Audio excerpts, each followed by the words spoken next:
Hi, ഇന്ന് ഞാൻ തയ്യാറാക്കാൻ പോകുന്ന ഒരു 4 മണി പലഹാരമാണ്. അതിനു വേണ്ടി 2 പഴം ഒന്ന് കട്ട് ചെയ്ത്, അത് കറുത്ത പഴമായ കുഴപ്പമില്ല, അത് വെച്ച് ഞാൻ ഒരു 4 മണി പലഹാരം തയ്യാറാക്കാൻ പോകുന്നത്. അതൊന്ന് പുഴുങ്ങിയെടുക്കാം. നമ്മുടെ നേന്ത്രപ്പഴം എല്ലാം പുഴുങ്ങി വെച്ചിട്ടുണ്ട്. ഒന്ന് തണുക്കട്ടെ. നമുക്ക് വന്ന് ഇതിൻ്റെ പുറമെല്ലാം പൊളിച്ച് കഴിഞ്ഞിട്ട് നമുക്ക് ഞെവിടിയെടുക്കാം. നേന്ത്രപ്പഴമെല്ലാം പുഴുങ്ങി വെച്ചിട്ടുണ്ട്. തണുത്ത് കഴിയുമ്പോൾ നമുക്കൊന്ന് ഉടച്ചെടുക്കാം. സ്പൂൺ വെച്ചൊന്ന് ഉടച്ചെടുക്കാം. നല്ലോണം പഴുത്ത പഴവും നല്ലോണം വേവിയും കൂടെ ചെയ്ത് നമുക്ക് നല്ലോണം ഉടച്ചെടുക്കാം.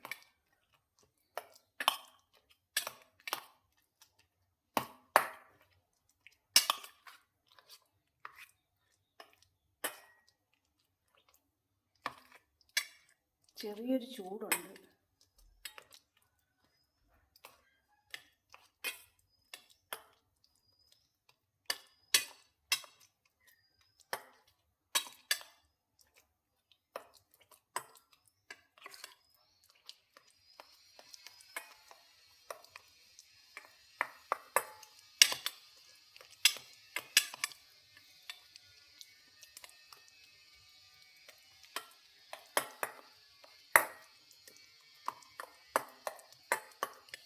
നല്ലോണം പഴുത്ത പഴമായതുകൊണ്ട് നമുക്ക് നല്ലോണം ഉടച്ചെടുക്കാൻ പറ്റി. നല്ലോണം വേവുകയും ചെയ്തു.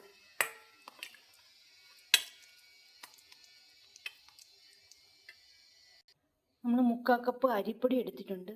അതങ്ങോട്ട് ഇട്ട് കൊടുക്കാം. കുറച്ച് ഉപ്പും കൂടി ഇട്ട് കൊടുക്കാം.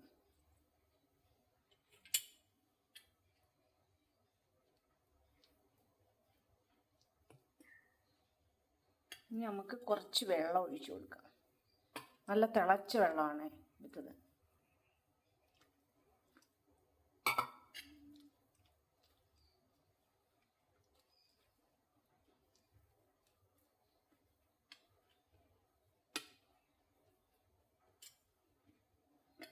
കുറച്ചുകൂടെ ഒഴിച്ചു കൊടുക്കാം.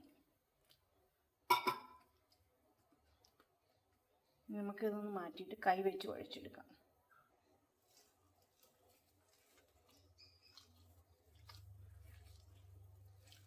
നമ്മൾ കൈ വെച്ച് ഇങ്ങനെ ഞെവിടി കുഴച്ചെടുക്കുക.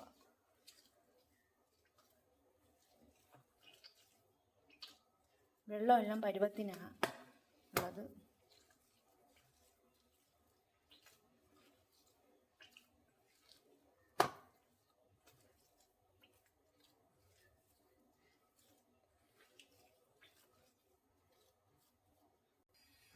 മാവെല്ലാം നമ്മൾ കുഴച്ച് വെച്ചിട്ടുണ്ട്.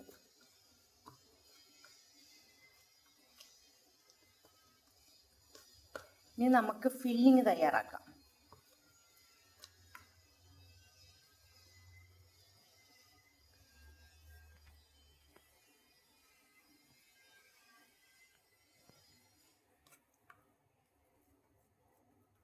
ഈ പരുവത്തിലാവണം മാവെല്ലാം. നമുക്കിനി ഫില്ലിങ് തയ്യാറാക്കാം. ശർക്കരയും തേങ്ങയും നല്ല ശർക്കരയാണ്. നല്ല അഴുക്കൊന്നും ഇല്ലാത്ത, നല്ല മണ്ണും കല്ലൊന്നും ഇല്ലാത്ത നല്ല ശർക്കരയാണ്. ഇനി നമുക്കിത് ജീരകപ്പൊടി ഇടാം.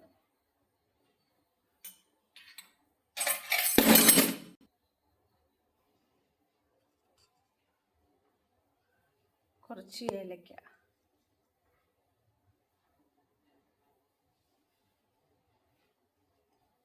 ഇതെല്ലാം കൊണ്ടൊന്ന് ഇളക്കി വയ്ക്കാം.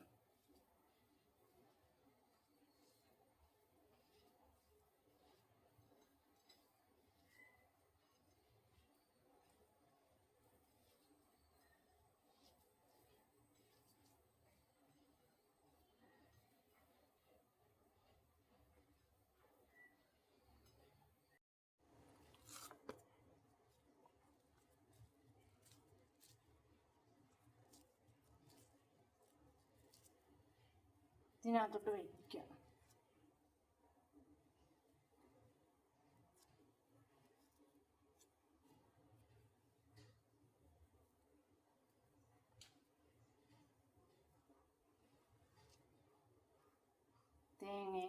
ശർക്കരയും കൂടെ നമുക്ക് ഇതിനകത്തോട്ട് വയ്ക്കാം.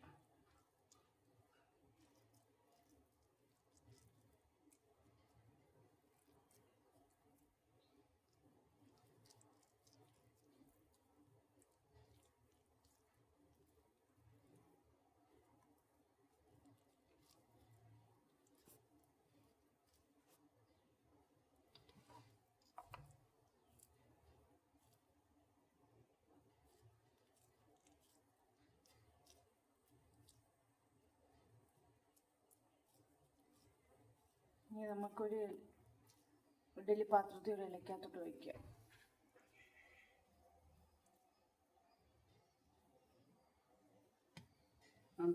ഇലക്കകത്ത് വയ്ക്കാം. ഇനി ഓരോന്നോരോന്നായി നമുക്ക് ഇതേപോലെ തയ്യാറാക്കി വെക്കാം.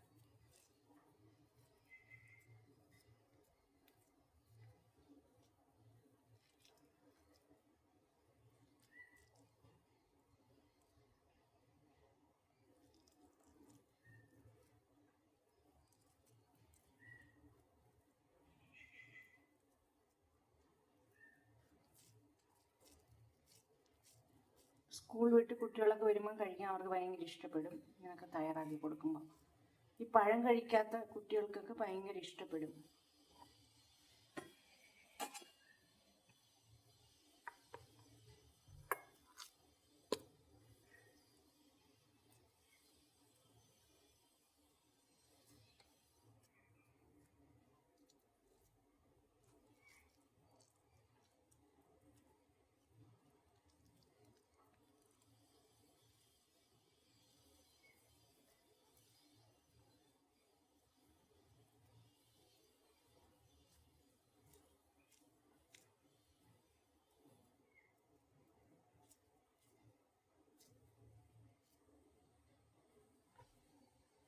ആവി വേവിക്കുന്നത് പൊട്ടിയൊന്നും പോകത്തില്ല, നല്ലോണം ഇരിക്കും.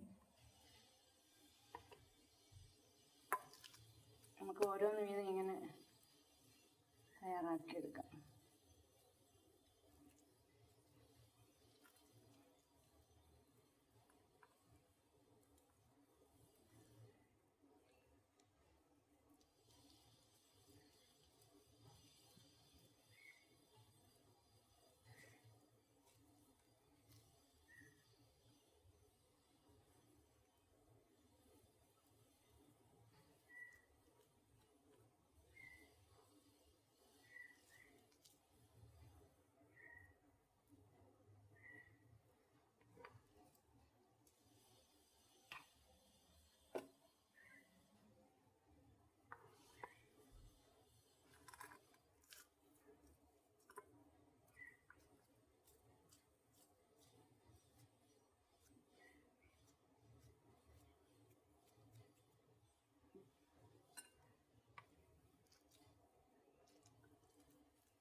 ഇങ്ങനെ റെഡിയാക്കി വെക്കണം. ഇല്ല ഇതുപോലെ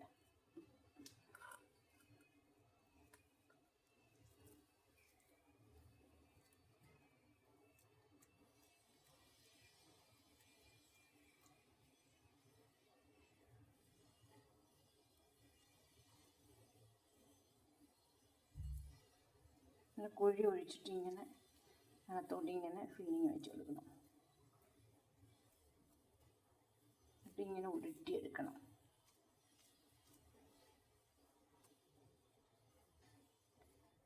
ഇങ്ങനെ ഉരുട്ടിയെടുക്കുമ്പോൾ അങ്ങനെ റെഡിയാണ്.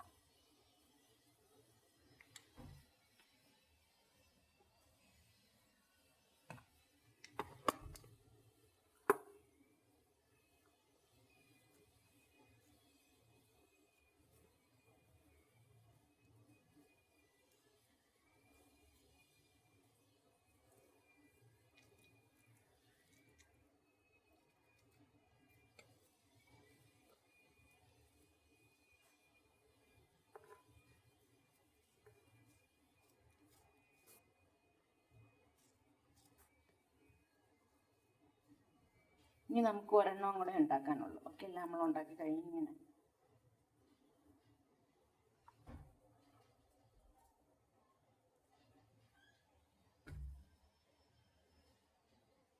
നമ്മുടെ കൊളക്കട്ടയെല്ലാം ഉരുട്ടി വെച്ചു. നമുക്ക് ആവിയിൽ വേവിച്ചെടുക്കാം. അതിന് നമുക്ക് ഇല വെച്ചൊന്ന് അടച്ചു കൊടുക്കാം.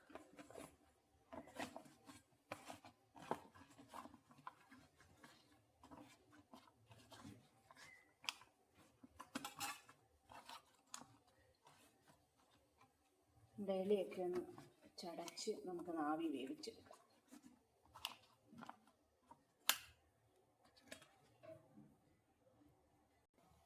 ഒരു 20 മിനിറ്റ് നമുക്ക് ആവിയിൽ വേവിക്കാം. അടച്ചു കൊടുക്കാം.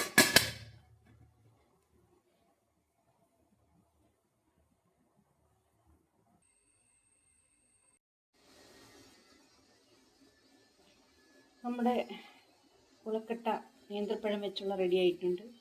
അടിപൊളിയായിട്ട് റെഡി ആയിട്ടുണ്ട്. ആവിയൊക്കെ പൊയ്ക്കൊണ്ടിരിക്കുകയാണ്. നമുക്ക് ഇതൊന്ന് തണുക്കുമ്പോൾ ഒരു പാത്രത്തിലോട്ടാക്കാം. നമ്മളൊരു പാത്രം ഇവിടെ സെറ്റ് ചെയ്ത് വെച്ചിട്ടുണ്ട്. അതിന് ഇലയിലോട്ട് ഇറക്കി വെക്കുകയാണ്. ചൂടായതുകൊണ്ട് നമ്മൾ സ്പൂൺ വെച്ചാൽ നമ്മൾ എടുത്ത് വയ്ക്കുന്നത്.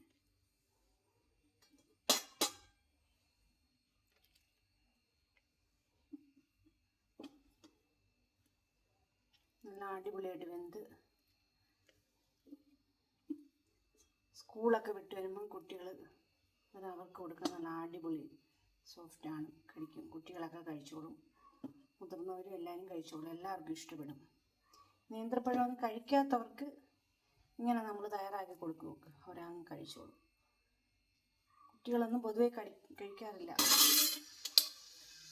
ഇതേപോലെ ഒന്ന് തയ്യാറാക്കി നോക്കുക. അടിപൊളിയാണ്.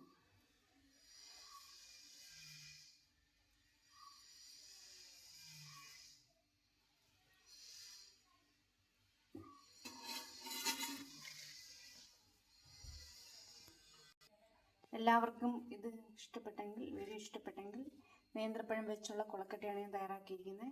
എല്ലാവർക്കും ഇഷ്ടപ്പെട്ടെങ്കിൽ ലൈക്ക് ചെയ്യുക, ഷെയർ ചെയ്യുക, സപ്പോർട്ട് ചെയ്യുക, സബ്സ്ക്രൈബ് ചെയ്യുക. എല്ലാവർക്കും ഇഷ്ടപ്പെടും. കുട്ടികൾക്കൊക്കെ ഭയങ്കര ഇഷ്ടപ്പെടും. മുതിർന്ന എല്ലാവർക്കും കഴിക്കാൻ നല്ലതാണ്. നേന്ത്രപ്പഴം കഴിക്കാത്തവർക്ക് ഇത് കഴിക്കാൻ ഒരുപാട് ഇഷ്ടപ്പെടും.